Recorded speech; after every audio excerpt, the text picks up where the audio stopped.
कोकणातील हिरव्यागार डोंगराच्या कुशीत वसलेल्या एका छोट्याशा गावात रामू नावाचा कष्टाळू शेतकरी राहत होता.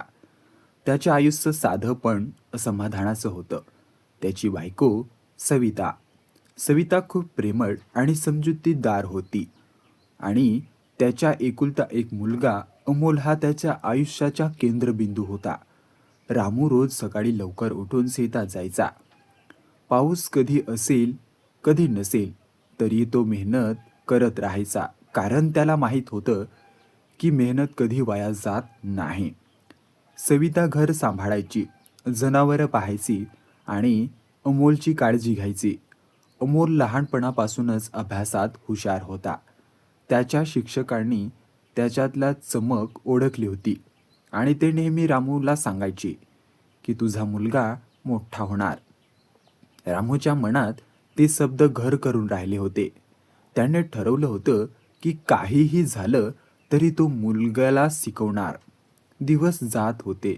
अमल मोठा होत होता आणि त्याच्या शिक्षणाचा खर्चही वाढत होता.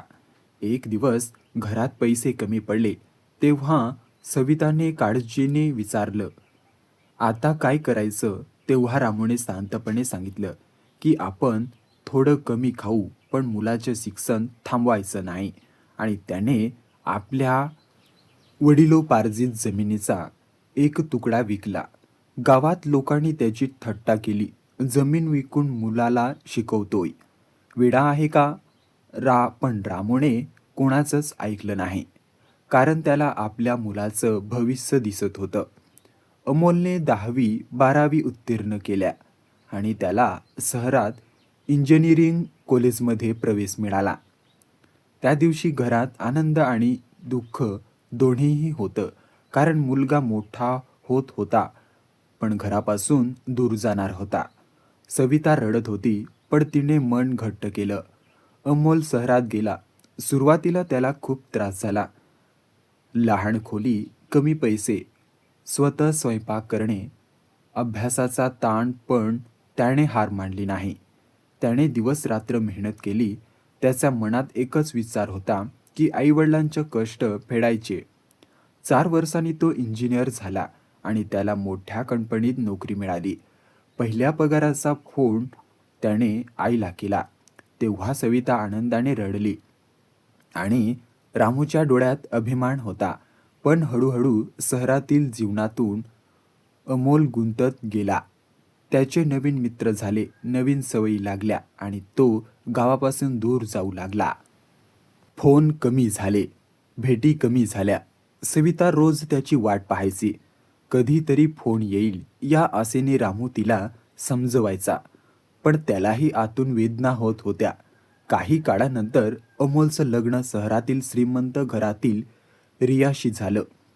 लग्न मोठ्या थाटात झालं, पण त्या गोंधळात आई वडिलांचा सांगेपणा हरवला. शहरात गेले पण तेथे त्यांना आपलेपणा जाणवला नाही. रियाला गावाकडची माणसं, त्याची सवय, त्याचा साधेपणा पटत नव्हता.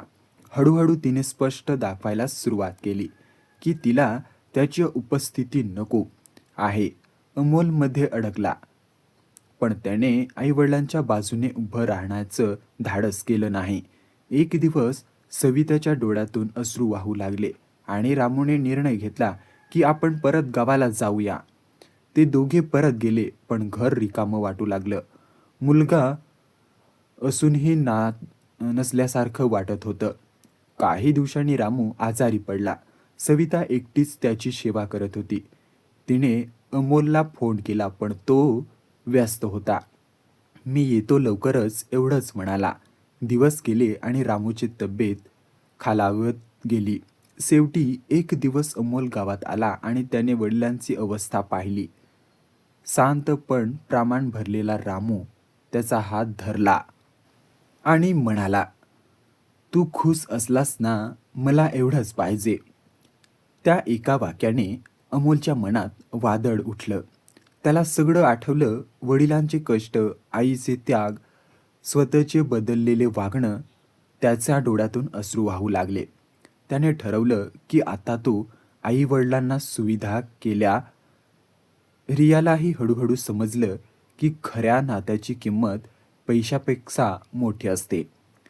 तीही बदलली आणि सविताशी जुळवून घेतलं. काही वर्षांनी त्या घरात पुन्हा हसू परत आलं. सगळे एकत्र बसून जेवू लागले, बोलू लागले आणि रामू नेहमी सांगायचा की पैसे कमावणं सोपं आहे, पण नाती जपणं कठीण आहे.